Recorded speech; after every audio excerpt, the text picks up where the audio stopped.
Chapter 50. Mr. Bennet had very often wished before this period of his life that, instead of spending his whole income, he had laid by an annual sum for the better provision of his children, and of his wife, if she survived him. He now wished it more than ever. Had he done his duty in that respect, Lydia need not have been indebted to her uncle for whatever of honor or credit could now be purchased for her.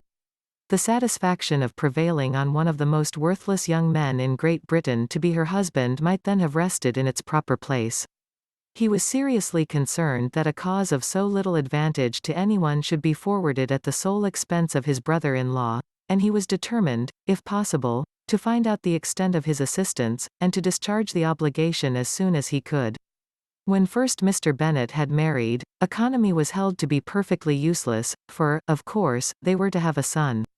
The son was to join in cutting off the entail, as soon as he should be of age, and the widow and younger children would by that means be provided for. 5 daughters successively entered the world, but yet the son was to come, and Mrs. Bennet, for many years after Lydia's birth, had been certain that he would. This event had at last been despaired of, but it was then too late to be saving. Mrs. Bennet had no turn for economy, and her husband's love of independence had alone prevented their exceeding their income. £5,000 was settled by marriage articles on Mrs. Bennet and the children. But in what proportions it should be divided amongst the latter depended on the will of the parents. This was one point, with regard to Lydia, at least, which was now to be settled, and Mr. Bennet could have no hesitation in acceding to the proposal before him. In terms of grateful acknowledgment for the kindness of his brother, though expressed most concisely, he then delivered on paper his perfect approbation of all that was done, and his willingness to fulfill the engagements that had been made for him. He had never before supposed that, could Wickham be prevailed on to marry his daughter, it would be done with so little inconvenience to himself as by the present arrangement. He would scarcely be £10 a year the loser by the 100 that was to be paid them. For, what with her board and pocket allowance, and the continual presents in money which passed to her through her mother's hands, Lydia's expenses had been very little within that sum. That it would be done with such trifling exertion on his side, too, was another very welcome surprise, for his wish at present was to have as little trouble in the business as possible. When the first transports of rage which had produced his activity in seeking her were over, he naturally returned to all his former indolence. His letter was soon dispatched, for, though dilatory in undertaking business, he was quick in its execution. He begged to know further particulars of what he was indebted to his brother, but was too angry with Lydia to send any message to her. The good news spread quickly through the house, and with proportionate speed through the neighborhood. It was borne in the latter with decent philosophy. To be sure, it would have been more for the advantage of conversation had Miss Lydia Bennet come upon the town, or, as the happiest alternative, been secluded from the world, in some distant farmhouse. But there was much to be talked of in marrying her, and the good-natured wishes for her well-doing which had proceeded before from all the spiteful old ladies in Meryton lost but a little of their spirit in this change of circumstances, because with such an husband her misery was considered certain. It was a fortnight since Mrs. Bennet had been downstairs, but on this happy day she again took her seat at the head of her table, and in spirits oppressively high. No sentiment of shame gave a damp to her triumph.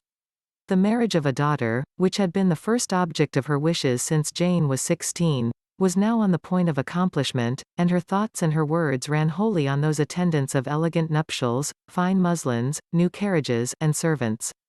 She was busily searching through the neighborhood for a proper situation for her daughter, and, without knowing or considering what their income might be, rejected many as deficient in size and importance. Hay Park might do, said she, if the Goldings could quit it, or the great house at Stoke, if the drawing-room were larger, but Ashworth is too far off.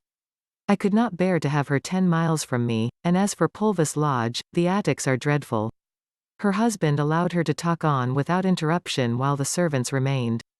But when they had withdrawn, he said to her, "Mrs. Bennet, before you take any or all of these houses for your son and daughter, let us come to a right understanding. Into one house in this neighborhood they shall never have admittance. I will not encourage the impudence of either, by receiving them at Longbourn."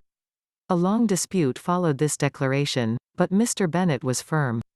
It soon led to another, and Mrs. Bennet found, with amazement and horror, that her husband would not advance a guinea to buy clothes for his daughter.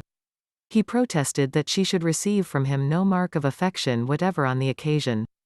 Mrs. Bennet could hardly comprehend it. That his anger could be carried to such a point of inconceivable resentment as to refuse his daughter a privilege without which her marriage would scarcely seem valid, exceeded all she could believe possible. She was more alive to the disgrace which her want of new clothes must reflect on her daughter's nuptials, than to any sense of shame at her eloping and living with Wickham a fortnight before they took place. Elizabeth was now most heartily sorry that she had, from the distress of the moment, been led to make Mr. Darcy acquainted with their fears for her sister, for since her marriage would so shortly give the proper termination to the elopement, they might hope to conceal its unfavourable beginning from all those who were not immediately on the spot. She had no fear of its spreading farther through his means. There were few people on whose secrecy she would have more confidently depended, but, at the same time, there was no one whose knowledge of a sister's frailty would have mortified her so much, not, however, from any fear of disadvantage from it individually to herself, for, at any rate, there seemed a gulf impassable between them. Had Lydia's marriage been concluded on the most honourable terms, it was not to be supposed that Mr. Darcy would connect himself with a family where, to every other objection, would now be added an alliance and relationship of the nearest kind with a man whom he so justly scorned. From such a connection she could not wonder that he would shrink. The wish of procuring her regard, which she had assured herself of his feeling in Derbyshire, could not in rational expectation survive such a blow as this. She was humbled, she was grieved, she repented, though she hardly knew of what. She became jealous of his esteem, when she could no longer hope to be benefited by it.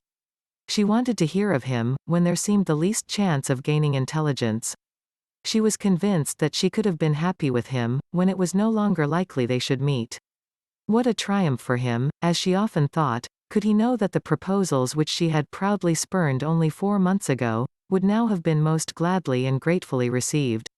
He was as generous, she doubted not, as the most generous of his sex, but while he was mortal, there must be a triumph. She began now to comprehend that he was exactly the man who, in disposition and talents, would most suit her. His understanding and temper, though unlike her own, would have answered all her wishes.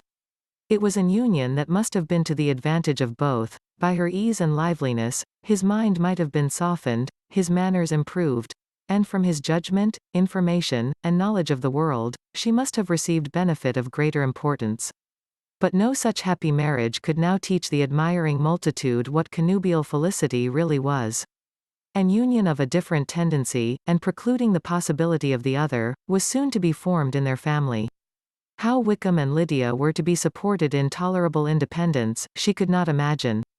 But how little of permanent happiness could belong to a couple who were only brought together because their passions were stronger than their virtue, she could easily conjecture. Mr. Gardiner soon wrote again to his brother. To Mr. Bennet's acknowledgments he briefly replied, with assurance of his eagerness to promote the welfare of any of his family, and concluded with entreaties that the subject might never be mentioned to him again. The principal purport of his letter was to inform them that Mr. Wickham had resolved on quitting the militia. It was greatly my wish that he should do so, he added, as soon as his marriage was fixed on. And I think you will agree with me, in considering the removal from that corps as highly advisable, both on his account and my niece's. It is Mr. Wickham's intention to go into the regulars, and among his former friends, there are still some who are able and willing to assist him in the army. He has the promise of an ensigncy in General S. Regiment, now quartered in the north. It is an advantage to have it so far from this part of the kingdom. He promises fairly, and I hope among different people, where they may each have a character to preserve, they will both be more prudent. I have written to Colonel Forster, to inform him of our present arrangements, and to request that he will satisfy the various creditors of Mr. Wickham in and near Brighton, with assurances of speedy payment, for which I have pledged myself. And will you give yourself the trouble of carrying similar assurances to his creditors in Meryton, of whom I shall subjoin a list according to his information? He has given in all his debts, I hope at least he has not deceived us. Haggerston has our directions, and all will be completed in a week. They will then join his regiment, unless they are first invited to Longbourn, and I understand from Mrs. Gardiner, that my niece is very desirous of seeing you all before she leaves the South. She is well, and begs to be dutifully remembered to you and your mother. Yours, etc., E. Gardiner. Mr. Bennet and his daughters saw all the advantages of Wickham's removal from the shire as clearly as Mr. Gardiner could do. But Mrs. Bennet was not so well pleased with it. Lydia's being settled in the north, just when she had expected most pleasure and pride in her company, for she had by no means given up her plan of their residing in Hertfordshire, was a severe disappointment, and, besides, it was such a pity that Lydia should be taken from a regiment where she was acquainted with everybody, and had so many favourites. She is so fond of Mrs. Forster, said she, it will be quite shocking to send her away. And there are several of the young men, too, that she likes very much. The officers may not be so pleasant in General S. regiment. His daughter's request, for such it might be considered, of being admitted into her family again before she set off for the north, received at first an absolute negative. But Jane and Elizabeth, who agreed in wishing, for the sake of their sister's feelings and consequence, that she should be noticed on her marriage by her parents, urged him so earnestly yet so rationally and so mildly, to receive her and her husband at Longbourn, as soon as they were married, that he was prevailed on to think as they thought, and act as they wished. And their mother had the satisfaction of knowing that she would be able to show her married daughter in the neighbourhood before she was banished to the north. When Mr. Bennet wrote again to his brother, therefore, he sent his permission for them to come, and it was settled, that as soon as the ceremony was over, they should proceed to Longbourn. Elizabeth was surprised, however, that Wickham should consent to such a scheme, and had she consulted only her own inclination, any meeting with him would have been the last object of her wishes.